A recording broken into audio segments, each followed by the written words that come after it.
জাতিসংঘ মহাসচিব Antonio Guterres Gaza উপত্যকার চলমান সংকটকে ইতিহাসের অন্যতম নিষ্ঠুর সংঘাত হিসেবে আখ্যা দিয়েছেন। সাম্প্রতিক নিউ ইয়র্কে জাতিসংঘ সদর দপ্তরে আয়োজিত এক জরুরি সংবাদ সম্মেলনে তিনি একথা বলেছেন। গাজার মানুষ আজ এমন এক মানবিক বিপর্যয়ের মুখোমুখি যা সভ্য বিশ্বকে বিবেককে প্রশ্নবিদ্ধ করছে। গুতেরেস বলেন, গাজার দীর্ঘমেয়াদী অবরোধ, অবিরাম বোমাবর্ষণ এবং মানবিক সহায়তার অনুপস্থিতি এক ভয়াবহ মানবিক সংকট সৃষ্টি করেছে। হাজার হাজার মানুষ আজ ঘর ছাড়া, অনেকেই খোলা আকাশের নিচে আশ্রয় নিতে বাধ্য হচ্ছে। খাদ্য, পানি, ঔষধ সবই এক ভয়াবহ সংকটের মধ্যে রয়েছে। তিনি সতর্ক করেন, যদি অবিলম্বে ত্রাণ ও মানবিক সহায়তার প্রবেশে বাধা অব্যাহত থাকে তাহলে হাজার হাজার মানুষ অনাহারে মারা যেতে পারে। অবরোধের কারণে গাজার বিদ্যুৎ, পানি ও জ্বালানি সরবরাহ সম্পূর্ণ ভেঙে পড়েছে। হাসপাতালগুলো কার্যত অচল হয়ে গেছে। চিকিৎসকরা মোমবাতির আলোয় অস্ত্রোপচার করছেন এবং নবজাতকদের ইনকিউবেটরে বিদ্যুৎ না থাকার কারণে তাদের জীবন ঝুঁকির মুখে রয়েছে। বিভিন্ন আন্তর্জাতিক মানবাধিকার সংগঠন যেমন অ্যামনেস্টি ইন্টারন্যাশনাল ও হিউম্যান রাইটস ওয়াচ গাজার উপর ইসরায়েলের অবরোধ এবং অবিরাম হামলাকে আন্তর্জাতিক মানবাধিকার আইন লঙ্ঘনের সমতুল্য বলে ঘোষণা করেছে। তারা বলছে, বেসামরিক জনগণকে ইচ্ছাকৃত লক্ষ্যবস্তু বানানো এবং মানবিক সহায়তা থেকে বঞ্চিত করা স্পষ্টই যুদ্ধ অপরাধের পর্যায়ে পড়ে। হিউম্যান রাইটস ওয়াচের মুখপাত্র বলেন, বেসামরিক নাগরিকদের বিরুদ্ধে ব্যাপক হামলা, খাদ্য, ঔষধ সরবরাহ বাধা এবং অবরোধ চালানো এসব আন্তর্জাতিক আইনের লঙ্ঘন। বিশ্বকে এই বিষয়ে কঠোর পদক্ষেপ নিতে হবে।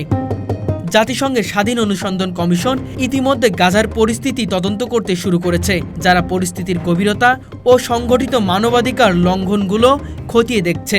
গুতেরেস তার ভাষণে বলেন, এত শিশুর মৃত্যু ও নিরীহ মানুষের হতাহতের ছবি এক নির্মম বাস্তবতা। যুদ্ধেরও কিছু নিয়ম আছে যা এখানে মানা হচ্ছে না। তিনি দুই পক্ষকে আন্তর্জাতিক মানবাধিকার আইন মেনে চলার কথা স্মরণ করিয়ে দিয়ে বলেন, সংঘাত নয়, সংলাপ হবে সমস্যা সমাধানের একমাত্র পথ। তিনি আরও বলেন, গাজার চলমান এই ভয়াবহ অবরোধ মানবতার বিরুদ্ধে অপরাধের শামিল। জাতিসংঘ মহাসচিবের এই বক্তব্য বিশ্ব রাজনীতিতে ব্যাপক প্রতিধ্বনি সৃষ্টি করেছে। ইউরোপীয় ইউনিয়ন, আফ্রিকান ইউনিয়ন, আরব লীগ সহ বহু আন্তর্জাতিক সংস্থা এবং দেশের গাজার মানবিক সংকটের তীব্র উদ্বেগ প্রকাশ করেছে। তারা ঐক্যবদ্ধভাবে দাবি জানিয়েছেন, অস্ত্র নয়, মানবিক সহায়তার পথ খুলুন। কয়েকটি দেশ যেমন তুরস্ক, দক্ষিণ আফ্রিকা, চিলি, আয়ারল্যান্ড ইসরায়েলের দূতাবাসকে তলব করেছে এবং কিছু দেশ কূটনৈতিক সম্পর্ক ছিন্ন করার হুমকিও দিয়েছেন। গুতেরেস সমাধানের জন্য দুই রাষ্ট্রভিত্তিক নীতি বাস্তবায়নের উপর জোর দিয়েছেন। তিনি বলেন, ফিলিস্তিন এবং ইসরায়েল জনগণ শান্তিপূর্ণ সহাবস্থানের অধিকার রাখে। এই অধিকার রক্ষা করতে হবে। দীর্ঘস্থায়ী শান্তির একমাত্র উপায় হল ফিলিস্তিনি জনগণের আত্মনিয়ন্ত্রণ নিশ্চিত করে একটি স্বাধীন রাষ্ট্রের জন্ম দেওয়া।